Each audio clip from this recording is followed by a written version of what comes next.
ओम नमः शिवाय। हर हर महादेव। जय महाकाल। 3 नवंबर शुक्रवार कार्तिक कृष्ण षष्ठी है। अगर इस दिन का नक्षत्र देखा जाए तो पुनर्वसु है। इस दिन का यह उपाय बेहद खास है क्योंकि शुक्रवार के दिन षष्ठी पड़ रहा है और इस दिन का नक्षत्र देखा जाए तो पुनर्वसु पड़ रहा है। आज के दिन अगर कोई भी भक्त भगवान शिव को विधि विधान से हरा मूंग का कुछ दाना भगवान शिव को चढ़ा देता है, उसके घर से और उसके जीवन से कोई भी दिक्कत हो, कोई भी परेशानी हो, आसानी से समाप्त हो जाता है क्योंकि यह उपाय षष्ठी के दिन भगवान शिव को बेहद प्रिय है। अगर आप तीर्थ षष्ठी में भगवान शिव को यह उपाय करते हैं तो भगवान शिव आप पर बेहद प्रसन्न होते हैं और आपकी जो इच्छा है, जो मनोकामना है, वो शीघ्र ही पूर्ण करते हैं। तो आपको इस हरे मूंग का उपाय विधि पूर्वक कैसे करना है और इसके साथ क्या क्या सामग्री लगेगी और कौन सा मंत्र बोलकर भगवान शिव को चढ़ाना है, हम आपको इस वीडियो में बेहद विस्तार से बताएंगे और अच्छी तरीके से आपको समझाएंगे। तो आप यह उपाय बेहद ध्यान से देखें और पूरा देखें। इस उपाय मात्र से आपके घर की कोई भी दिक्कत हो, कोई भी परेशानी हो, वह अवश्य ही समाप्त हो जाता है। चाहे आपके घर कितनी बड़ी दिक्कत क्यों ना चल रही हो, चाहे आपके घर में धन से जुड़ी समस्या हो, आपके घर में धन आ ही नहीं रहा हो, आपके घर में कर्जा बढ़ता चला जा रहा हो, या अगर आपके घर में किसी का तबीयत खराब हुआ ठीक ही ना हो रहा हो, आप लाख दवा कराते कराते थक गए हो, या अगर आपके घर में कोई हानिकारक शक्ति का वास हो, तो भी इन सारी समस्याओं से आप छुटकारा पा सकते हैं। तो आपको यह उपाय कैसे करना है, इस उपाय को बेहद ध्यान से देखें। आप उपाय देखने और समझने में लग जाएं उससे पहले अगर आप भोलेनाथ के सच्चे भक्त हो तो इस वीडियो को जरूर लाइक करें और चैनल को सब्सक्राइब करके बेल आइकन दबा लें। आपको इस उपाय के लिए सबसे पहले मात्रा में हरा मूंग ले लेना है और आपको मात्र 3 बेलपत्री ले लेना है और आपको लाल चंदन का पाउडर ले लेना है। इन सारी सामग्री के साथ साथ आपको 1 लोटा जल ले लेना है। इतना सब कुछ सामग्री लेने के बाद आपको चले जाना है भगवान शिव के मंदिर पर। इस बात का बेहद ध्यान रखें, आप उसी शिव मंदिर पर जाएं जिस शिव मंदिर का प्राण प्रतिष्ठा हो चुका हो। अगर आपको नहीं पता है प्राण प्रतिष्ठा क्या होता है तो हम आपको संक्षिप्त में बता देते हैं। जब किसी भी मंदिर की स्थापना होता है तो सबसे पहले उस मंदिर में प्राण प्रतिष्ठा की जाती है, उसके बाद ही पूजा पाठ किया जाता है। एक बात और आप ध्यान में रखें, जो आप लोटे का जल लें वो अपने घर का ही होना चाहिए। ये नहीं कि रास्ते में कहीं से भर लें और मंदिर पर जाके ही भर लें, नहीं, आपको वह लोटे का जल अपने घर से भरना है। और अगर आपके घर में गंगा जल रखा हो तो उसमें लोटे में थोड़ा सा मिला लेना है। जब आप शिव मंदिर पर पहुंच जाएं तो आप सबसे पहले घंटी को 3 बार बजाकर हर हर महादेव का नारा एक बार जरूर लगा लें। अब आपको शिवलिंग के सामने बिल्कुल बैठ जाना है। इस बात का बेहद ध्यान रखें, जब आप शिवलिंग के सामने बैठ रहे हो तो आपका मुख बिल्कुल पूरब की दिशा की ओर होना चाहिए और आपके सामने बिल्कुल शिवलिंग होना चाहिए। इतना सब कुछ करने के बाद आपको सबसे पहले चंदन लेना है और आपको तीनों बेलपत्री पर ओम बना देना है। किस तरह आपको ओम बनाना है आपको वीडियो में बेलपत्री के सबसे ऊपर वाले भाग में दिखाया जा रहा है, वहीं पर आपको किसी भी तरीके से ओम बना देना है। आप चाहे तो अपने साथ एक छोटी सी लकड़ी ले लें, उससे आप वहां पर ओम बना सकते। कैसे बनाना है, आपको लकड़ी में चंदन को अच्छे से लगाकर आपको एक बार में पूरा ओम बना देना है। आपको इसी तरीके से तीनों बेलपत्री पर ओम बना लेना है। अब आपको उसी चंदन से शिवलिंग पर ओम बनाना है। कैसे ओम बनाना है, आपको एक बार अपने उंगली में चंदन लगाएं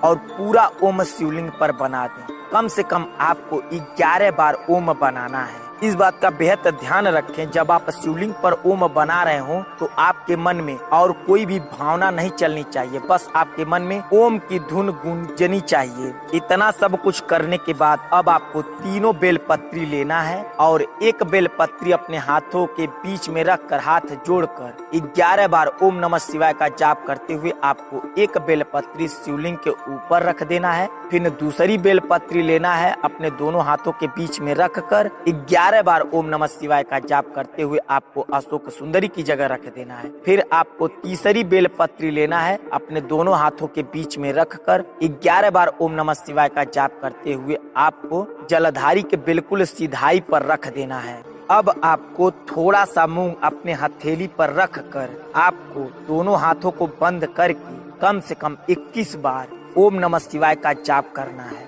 जाप करने के बाद आपको थोड़ा सा मूंग में लाल चंदन लगा दें। उसके बाद आपको थोड़ा सा मूंग लेकर आपको जो शिवलिंग के ऊपर बेलपत्री रखे हैं, जहाँ ओम लिखे हैं बेलपत्री पर, वहाँ पर थोड़ा सा मूंग रख दें। फिर उसके बाद आपको अशोक सुंदरी पे जो बेलपत्री रखे हैं उस पे जो ओम बनाए हैं वहाँ पर थोड़ा सा मूंग रख दें। अब आपको थोड़ा सा मूंग लेकर जो नीचे जलधारी के बिल्कुल सिधाई पर बेलपत्री रखे हैं, जहाँ ओम बनाए हैं, वहाँ पर भी मूंग रख दें। इतना सब कुछ करने के बाद आपको हाथ जोड़कर आंख बंद करके आपकी जो इच्छा है, जो मनोकामना है, ओम नमः शिवाय बोलकर अपनी जो इच्छा, जो मनोकामना जतानी चाहते हो या जाते हो, अब आपको हाथ जोड़कर आंख बंद करके आपकी जो इच्छा है, जो मनोकामना है, ओम नमः शिवाय बोलकर अपनी इच्छा या मनोकामना कह देनी है और ओम नमः शिवाय बोलकर खत्म करनी है। अब आपको अंत में लोटे का जल धीरे धीरे शिवलिंग पर ढालना है। इस बात का बेहद ध्यान रखें, जब आप लोटे का जल शिवलिंग पर ढाल रहे हो तो आपको श्री शिवाय नमस्तुभ्यम का जाप करना है। और कब तक जाप करना है? जब तक लोटे का जल पूरा गिर ना जाए। इतना सब कुछ करने के बाद आपको जो जलधारी के बिल्कुल सिधाई पर जो बेलपत्ती रखे हैं और मूंग रखे हैं, उसी के ऊपर लोटा रखकर आपको थोड़ा सा जल, एक दो बूंद, जो कुछ भी शिवलिंग के जलधारी के बिल्कुल सिधाई से गिर रहा हो, उसे आप अपने लोटे में थोड़ा सा रोक लेना है। अब आपको उस लोटे के जल लेकर वहाँ पर जो बेलपत्री और मूंग रखे हैं जलधारी के बिल्कुल सिधाई पर, उसे सावधानी पूर्वक उठा लें ताकि एक भी मूंग उस पे से गिरे ना। यह तीनों चीज, जल, मूंग और बेलपत्री लेकर अब आप अपने घर पर चले आएं। अब उस लोटे में थोड़ा सा और जल मिलाकर अपने पूरे घर में जल से छिड़काव कर दें। अब आपको मूंग को अपने मेन गेट के, अगर आपका गेट किसी भी तरफ बना हो, बस अपने ध्यान में रखकर उत्तर साइड उस मूंग को गाड़ देना है